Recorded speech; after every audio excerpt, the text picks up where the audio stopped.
What's going on, ladies and gents? It's your boy Darth, and we are back with some more Queen's Blade Limit Break video content. And I wanted to get this video out as soon as possible because I saw an opportunity for both of us.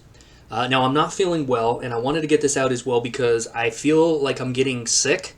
It feels like a respiratory infection, could be bronchitis, could be... And you got to always worry about pneumonia and things like that, but I can feel it, the feverish body aches and all that is coming on. You can probably hear it in my voice. So I wanted to get this out as soon as possible, though, because as I mentioned, this is a unique opportunity for me to update a video I made last year on the arrivals and my goal of obtaining a copy of one of every warrior, and the reasons why I went about doing that. Because I do still get a lot of questions if that video is still valid, how am I doing on it, and things like that. But also a unique opportunity for you guys because of the way that the arrival summons have changed. They're going to change again a little bit, and also in addition to the UR warriors that they introduced. You're not going to see some of the old warriors in the normal arrival section anymore, meaning that it's actually going to be slightly easier for you to get to some degree, and they're going to cycle through some of the the newer SP warriors and maybe even some of the older SP warriors. We're going to have to wait and see how it goes, but with their focus on UR, they're going to have limited space to get arrivals out. So I want to update that video and point out some things that you guys probably didn't even realize about the UR warriors, because I didn't realize them either until some point this week. So we're going to start there. I'm going to give you the information, and then I'm going to go over the reasonings and what's going on. So last year I made a video about my goal to obtain one copy of every warrior. The two primary reasons being is that the monster takedown at the time, which was Spider Queen, actually increases your damage and your stats if you use the featured warrior, thus being able to hit those target goals in your tasks damage-wise. That was even before they added the guild takedown. And also, the other primary reason is because during the arrival event, before they changed them, right here in the warrior quest and the exchange shop, the warrior quest actually gave you benefits for having the warriors as in the form of increased currency to be able to buy more items from the shop. Well, as you know, a lot has changed since that video. It was actually valid up to a certain point. Even when they introduced the SP Warriors, it was all still valid. May have changed slightly, but these new UR Warriors have changed the game in a different way as well, with the addition of treasures, the addition of attribute damage resistance, as well as the way that the events work and the various other game modes that they've introduced.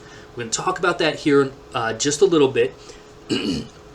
And the unique opportunity for me is I get to update the video. The unique opportunity for you and I is that because we're just starting to see the UR warriors, we can start fresh basically and start obtaining these warriors as we go forward as they're released. And as you're going to see, you're really going to want to do that. Now, let's start off with the attribute damage, which is the one that I actually caught this week that some people did not know about. Going into the warrior section here on your stats page, which is this little icon here, I started to notice that my attribute damage was going up. Not just the attribute damage that is specific to the attribute, like I'm on a break warrior here. Well, I have an 11%, but I have all these other percentages, including a skill attribute increase when it comes to my break warrior. I got to looking at all my warriors, and it doesn't matter what warrior it is, that attribute damage, what I like to call cross attribute damage and damage resistance, because every attribute in terms of the ultra rare warriors actually can deal, and I'll just show you that real quick. They have a 5th skill that triggers some form of attribute damage, and then they provide some benefit in form of attribute damage up or attribute damage down, whatever it might be. And until recently with the Sacred Treasure release, these are the only warriors that get that 5th skill at a certain rank and could do attribute damage. But I didn't notice is the UR buff here when I read it incorrectly. So typically when you include like an SP or 5 of one attribute in a team comp, you get bonuses. Well, there's a unique bonus that the UR warriors give, and it's right here. I read it, but I didn't put 2 and 2 together.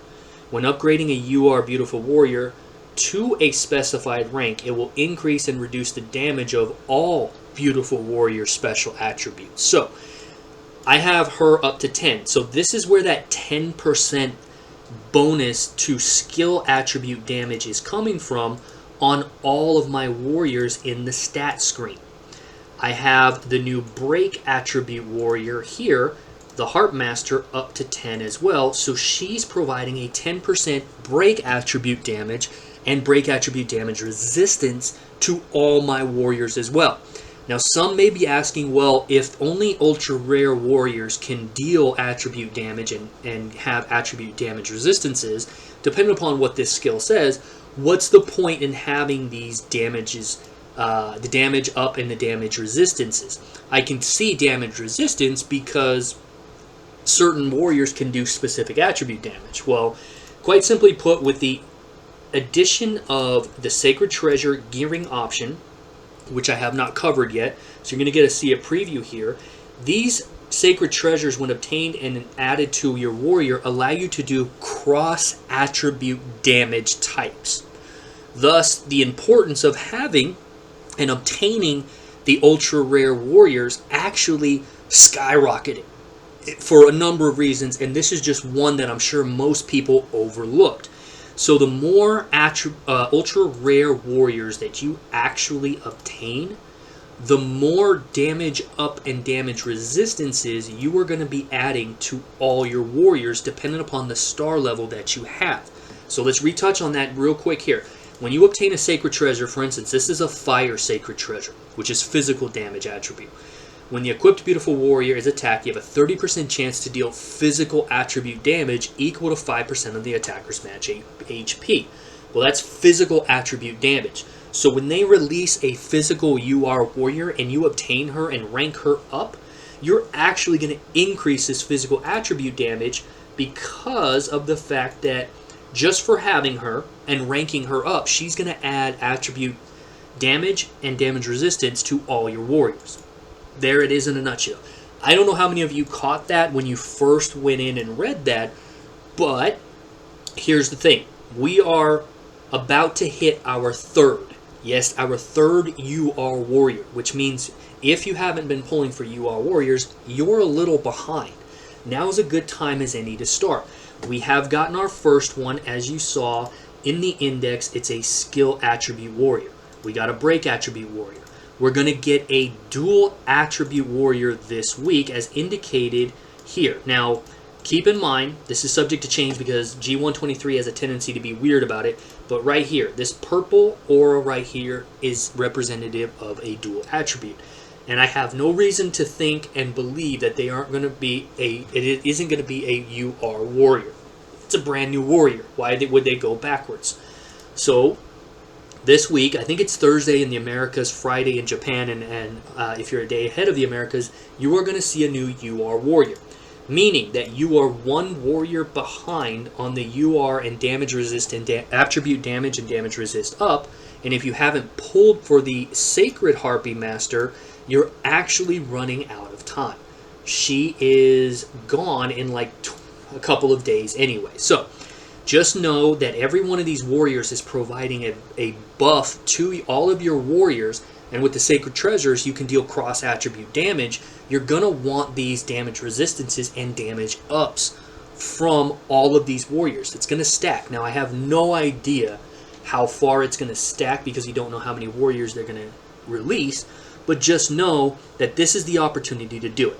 This is also the opportunity to start because you will no longer be able to get certain warriors that used to be in Arrivals will no longer appear in Arrivals. They are changing them to be gotten in various other places. They're going to be adding some to the Oracle Market, non-SP, which I don't see why they would. They have changed the way that the summoning actually does. If you go in and look at the odds, they've added certain warriors. Most notably is the Mind Attribute Arrival here. There's not going to be any SPs, that's not what I'm saying. But if you look, the Advanced Summoning Scrolls have been updated to where you can obtain some of these warriors that were previously very hard to get. I'll show you a different example here. Right here, Katia. are Cat Weapon Merchants Katea and then the Dragon Twins. It has a very low chance of proccing, but at least you can get them from there. And after tonight's update, you will be able to get them from the Oracle Marketplace and other places as well.